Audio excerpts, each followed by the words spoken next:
Nestled in the foothills of central eastern Oregon's Blue Mountains, Kinzua is one of the state's last company-owned towns. The Kinzua Corporation has announced plans to close the mill and the town. The mill's days are numbered by these logs. When they run out, probably in mid-May, the mill will close forever. We don't like it, but they've explained to us what the deal is. Some of it we can understand, some of it we can't really understand, can't see why. The company has given several reasons why. Timber supply in the area is dwindling, particularly the larger old-growth ponderosa pine. The Kinzua mill was built in 1928. Equipment is antiquated. The head-rig saws were designed for large old growth, making them inefficient for today's smaller managed trees. The boilers spew black soot over the town, violating pollution laws. Noise levels violate health standards. And shipping the kiln-dried pine costs too much, especially with the closure of the railroad 2 years ago. The company says it would cost millions to bring the mill up to standards. In the face of dwindling timber supplies, they chose to close it. Well, I could see it coming a long time ago. The timber's all gone around here, and the only thing I hate to see it come is the way they're going to treat the houses. I'm afraid they're going to bulldoze them over.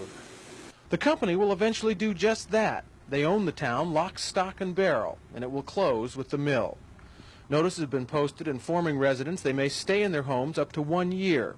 But after that, there will be no Kinzua, no mill, no homes, no tavern where people like lifetime Kinzua resident Quincy Tripp visit with friends after work.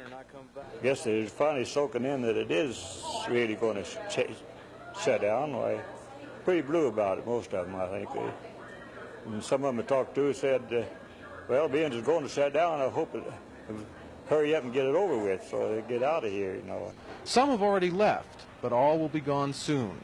In our next report, we'll examine the closure's impact on community and economy.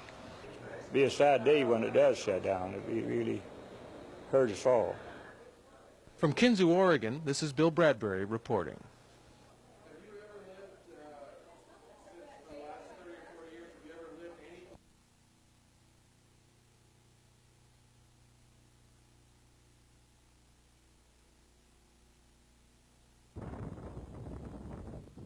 The closure of Kinzua operations in mid-May will put 148 people out of work and leave almost 250 people without a town.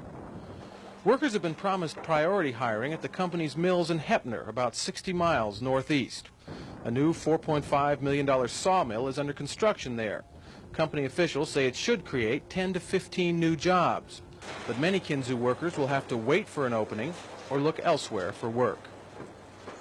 The closure's impact will also be felt in Fossil, a small town 13 miles west of Kinzua.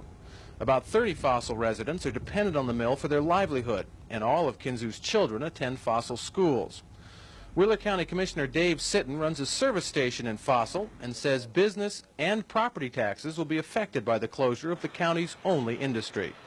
The commissioners worked hard to keep Kinzua open, but to no avail. We talked with them, had different meetings with them, trying to figure out different ways that we could keep their business there.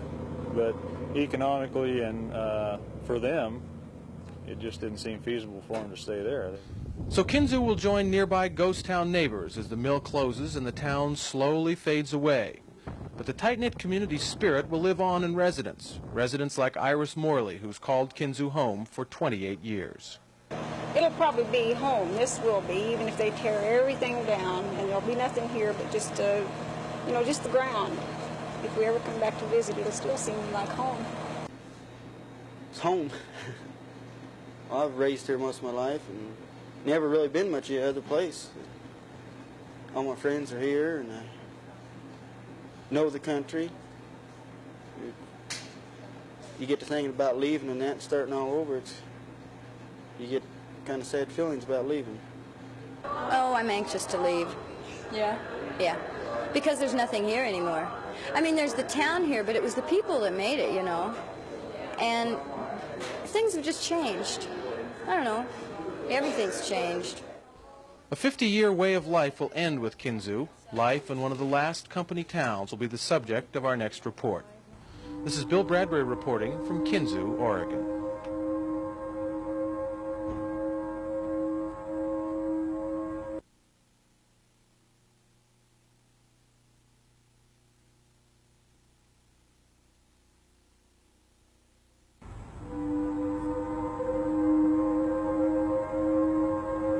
Kinzua lives by the old steam whistle mounted on the mill's boilers. 6 a.m., time to get up. 6:45, ready for work. 7, work begins.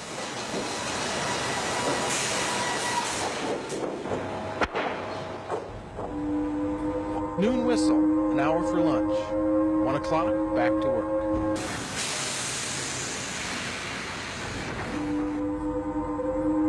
Four o'clock whistle, quitting time. Workers return to their homes, rented from the company for $45 to $60 a month.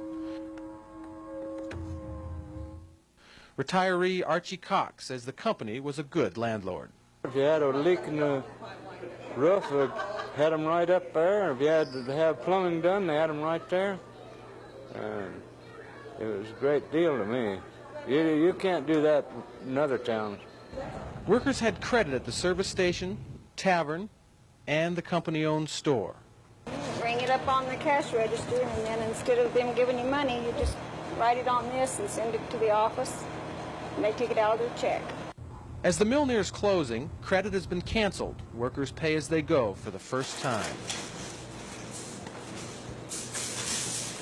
There's not much to do in Kinzua. Neighbors become very important. It's just like one big family. People are real nice here in Kinzua. If one person's in trouble here, everybody's in trouble. It's just, I don't know, everybody just pitches in and helps everybody. Case in point, Dinah Jackson's home burned to the ground one night in February.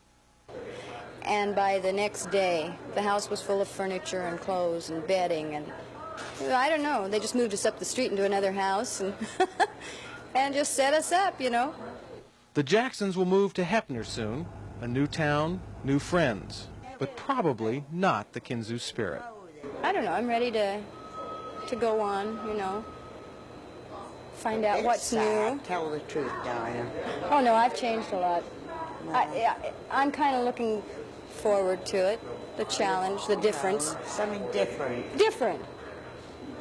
Yeah. But it's a wrench, you know.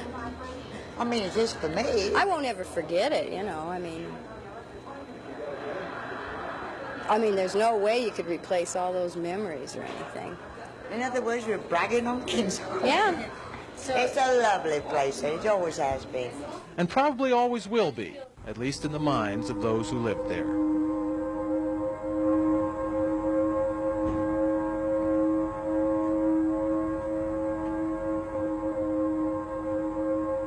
This is Bill Bradbury reporting from Kinzua, Oregon.